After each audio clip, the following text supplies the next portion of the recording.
Bible अध्ययन की इस श्रृंखला में आप सभी का स्वागत है। आज हम जिस विषय के बारे में चर्चा करने जा रहे हैं उसका शीर्षक है तू मेरा फरसा है। बहुत वर्षों पहले एक धनवान व्यक्ति था। उसके पास बहुत ज़मीन जायदाद थी। एक दिन उन्होंने निर्णय किया कि अपने एक ज़मीन के टुकड़े पर खड़े हुए पेड़ों को काट दिया जाए।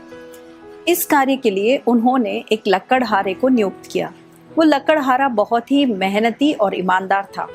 पहले ही दिन बहुत परिश्रम करके उस लकड़हारे ने 10 पेड़ काट दिए और ये जाकर उसने उस धनवान व्यक्ति को बताया।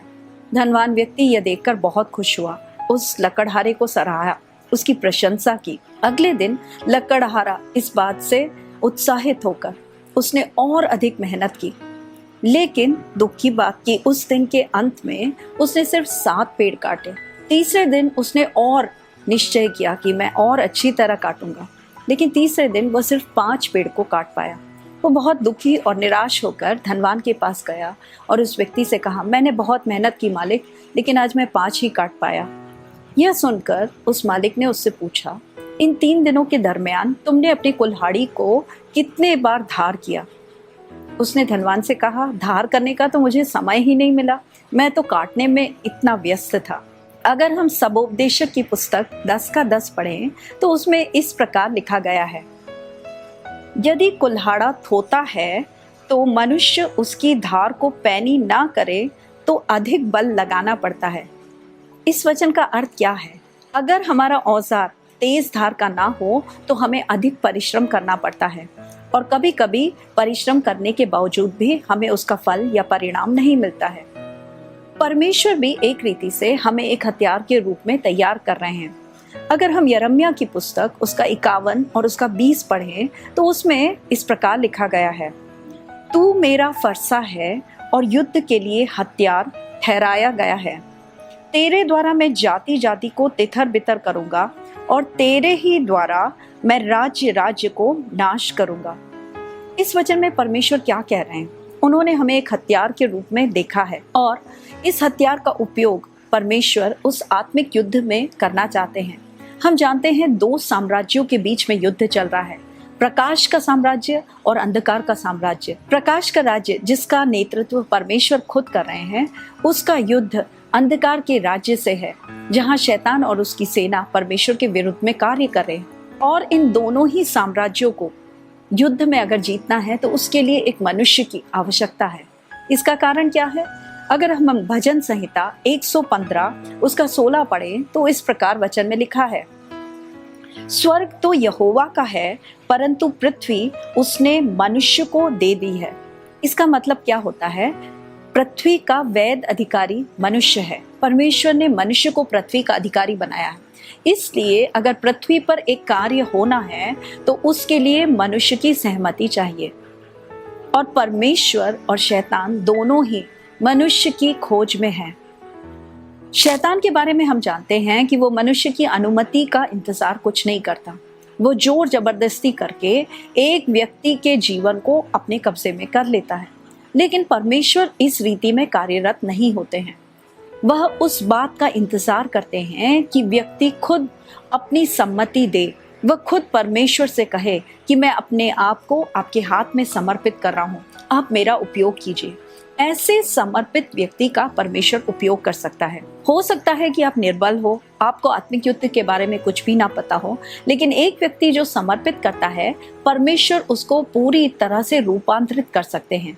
यही बात यशायाह की पुस्तक उसके 41वें अध्याय 14वें वचन में लिखा है। वहां पर, हे कीड़े सरीखे याकूब, हे इस्राएल के मनुष्यों, तुम मत डरो, यहोवा की यह वाणी है, देख मैंने तुझे छुरी वाले दावने का एक नया और चौखा यंत्र ठहराया है। परमेश्वर कह रहे हैं, अगर तुम एक कीड़े के समान हो, कीड़े के बारे में हम जानते हैं, उसके पास शक्ति नहीं है, वो बहुत ही निर्बल होता है, उसको सब कुचल देते हैं, वह किसी को कुचल नहीं सकता। लेकिन ऐसे एक कीड़े के बारे में परमेश्वर कह रहे हैं, मैं तुझे एक चौखा यंत्र बना दूंगा। एक व्यक्ति जो परमेश्वर के हाथ में समर्पित है, उसको परमेश्वर इस प्रकार का हथियार बना सकते हैं। बहुत बार विश्वासियों के जीवन में एक असंतुलन सा आ जाता है। वह सोचते हैं कि युद्ध तो परमेश्वर खुद कर लेंगे, परमेश्वर तो सर्वशक्तिमान है, वो क्या कुछ नहीं कर सकते। और ऐसे ही कुछ वचन बाइबल में भी लिखे गए हैं। उदाहरण के लिए जब यहोशाफात ने युद्ध किया था तो उस समय भविष्यवक्ता ने यहोशाफात से इस प्रकार कहा। दूसरे इतिहास की पुस्तक 20:15 उसमें लिखा है, यहोवा तुमसे यूं कहता है, तुम इस बड़ी भीड़ से मत डरो और तुम्हारा मन कच्चा ना हो, क्योंकि युद्ध तुम्हारा नहीं है, परमेश्वर का है। इस वचन में लिखा है युद्ध तुम्हें करने की जरूरत नहीं, युद्ध परमेश्वर का है। और ऐसे वचनों को पढ़कर प्रायः विश्वासी लोग निष्क्रिय जैसे हो जाते हैं। लेकिन इसी बाइबल में दूसरे ऐसे वचन हैं जिसमें परमेश्वर हमारा आह्वान कर रहे हैं कि तुम युद्ध करो। उदाहरण के लिए अगर हम गिदियोन के जीवन में देखें तो परमेश्वर का स्वर्गदूत गिदियोन के पास आता है और उससे इस प्रकार कहता है, न्यायों की पुस्तक 6:14, तब यहोवा ने गिदियोन पर दृष्टि करके कहा, अपनी इस शक्ति पर तू जा और तू इस्राएलियों को मिद्यानियों के हाथ से छुड़ा। परमेश्वर गिदियोन से कह रहे हैं तू जाकर युद्ध कर। इसलिए बहुत आवश्यक है कि विश्वासी लोग इन दोनों बातों में एक संतुलन स्थापित करें। युद्ध यहोवा का है, लेकिन उसको करने की सहभागिता के लिए परमेश्वर हमें आमंत्रित कर रहे हैं। ये दोनों ही बातें एक साथ जानी चाहिए। एक रीति से देखा जाए तो हम परमेश्वर के हथियार हैं, लेकिन दूसरी रीति से अगर हम देखें तो परमेश्वर ने हमारे हाथ में कुछ हथियार दिए हैं ताकि हम सक्रिय रीति से हम इस आत्मिक युद्ध को लड़ सकें। कौन से हैं ये हथियार? उदाहरण के लिए यीशु का नाम एक हथियार है, यीशु का लहू एक हथियार है, परमेश्वर का वचन वो एक दोधारी तलवार के समान है, और हमारी जो गवाही है वो एक हथियार है। कितने ही हथियार परमेश्वर ने हमें आत्मिक रूप से दिए हैं जिसका उपयोग करके हम इस आत्मिक युद्ध में जीत सकते हैं। लेकिन किस समय किस हथियार का उपयोग करना है इस बारे में भी हमें जानकारी होनी चाहिए। उदाहरण के लिए अगर हम एक डॉक्टर को देखें जो शल्य चिकित्सा करते हैं, ऑपरेशन करते हैं, हर ऑपरेशन में वह एक समान उपकरण उपयोग नहीं करते हैं। अलग अलग शरीर के भागों के लिए अलग अलग उपकरणों का उपयोग होता है। उसी प्रकार आत्मिक युद्ध में भी हमारे पास इतने सारे हथियार परमेश्वर ने दिए, लेकिन अलग अलग स्थिति में अलग अलग उपकरणों का उपयोग करना पड़ता है। उदाहरण के लिए अगर हम वचन में देखें, यहोशाफात राजा ने जब युद्ध किया तो उन्होंने किस हथियार का उपयोग किया? उन्होंने परमेश्वर की स्तुति की, स्तुति नामक हथियार का उपयोग किया। और जब हम यरीहो के बारे में देखते हैं तो यहोशू ने यरीहो की उस शहरपनाह को तहस नहस करने के लिए उन्होंने आज्ञा पालन भी चला, और जब उन्होंने जोर से चिल्लाया तो वो शहरपनाह गिर गई। अगर हम प्रभु यीशु के जीवन में देखें तो जब उनकी परीक्षा हुई तो उन्होंने वचन रूपी हथियार का उपयोग करके शैतान को वहां से हरा दिया। अलग अलग स्थिति में हमें अलग अलग हथियारों का उपयोग करना पड़ता है। अब हम कैसे जानेंगे कि किस स्थिति में हमें किस हथियार का उपयोग करना है? इस बात का विवेक और इस बात का ज्ञान सिर्फ पवित्र आत्मा हमें दे सकती है। जब हम पवित्र आत्मा की अगुवाई में चलते हैं तो पवित्र आत्मा प्रत्येक स्थिति में कौन से हथियार का उपयोग करना है उसका ज्ञान हमारे अंदर डालती है। और इसलिए बहुत आवश्यक है कि हम पवित्र आत्मा से संबंध बनाए रखें। हिब्रानियों की पुस्तक 5:14 में इस प्रकार लिखा है, अन्य तो सयानों के लिए होता है जिनके ज्ञानेंद्रिय अभ्यास करते करते भले बुरे में भेद करने में पक्के हो गए हैं। इसका मतलब क्या होता है कि हमारी जो आत्मिक ज्ञानेंद्रियां हैं उसका लगातार उपयोग करके, अभ्यास करके एक व्यक्ति बहुत ही चौखा एक हथियार बन सकता है, परमेश्वर के हाथ में उपयोगी हो सकता है। और इसलिए बहुत आवश्यक है कि इस बात का अभ्यास हम लगातार रोज निरंतर करें।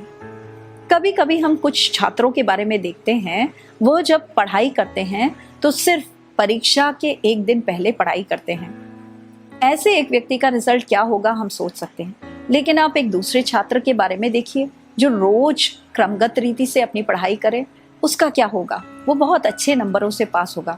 उसी प्रकार हमें अपने ज्ञान इंद्रियों को लगातार दिन प्रतिदिन अभ्यास करना चाहिए, और जब हम ऐसा करेंगे तो उस बात में हम और अधिक चौखा होंगे। और इसलिए परमेश्वर के वचन में लिखा है कि हम आत्मिक वरदानों के लिए परमेश्वर से आकांक्षा करें, प्रार्थना करें, क्योंकि ये हमें आत्मिक युद्ध में सबसे अच्छी रीति से आगे बढ़ने में सहायक होता है।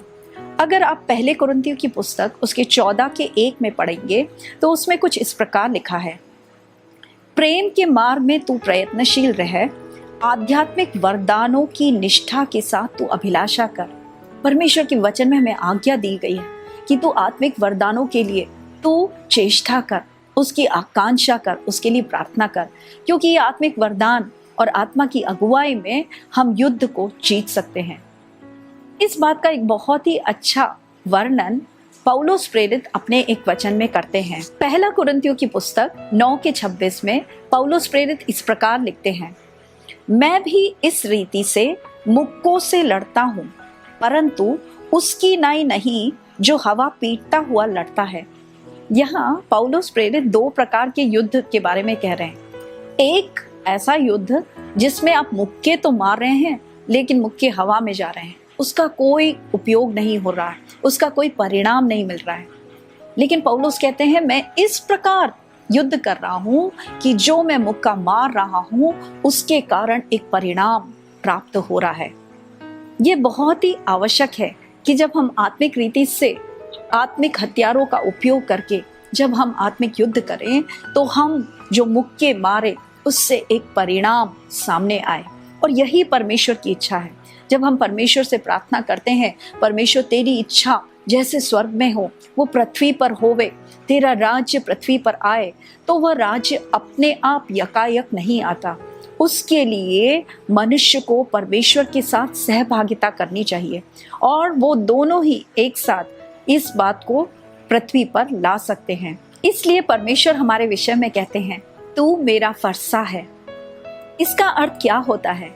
जब हम अपने चारों ओर ऐसे लोगों को देखते हैं जो बीमार हैं, जो दुष्टात्मा ग्रस्त हैं, जो अपने जीवन में कष्ट अनुभव कर रहे हैं, तो हमारे मन में उनके प्रति बहुत अनुकंपा आती है और हम सोचते हैं कि अगर ये पासवान होते या ये परमेश्वर के दास होते और इनके लिए प्रार्थना करते तो शायद इनको छुटकारा मिल जाता।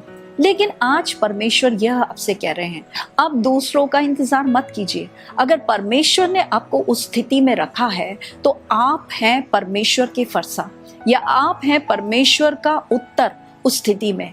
आप उस व्यक्ति के छुटकारे का कारण बनिए, आप उसकी चंगाई का कारण बनिए। आपकी व्यक्तिगत स्थिति के लिए आप युद्ध कीजिए। परमेश्वर ने आपको चुन लिया है और ये आपका निर्णय है कि आप परमेश्वर की इच्छाओं के लिए अपने आप को समर्पित करेंगे या नहीं। अगर आप करेंगे तो आपके द्वारा परमेश्वर का राज्य आगे बढ़ेगा। परमेश्वर इन वचनों के द्वारा आपको अनुग्रहित करे। धन्यवाद।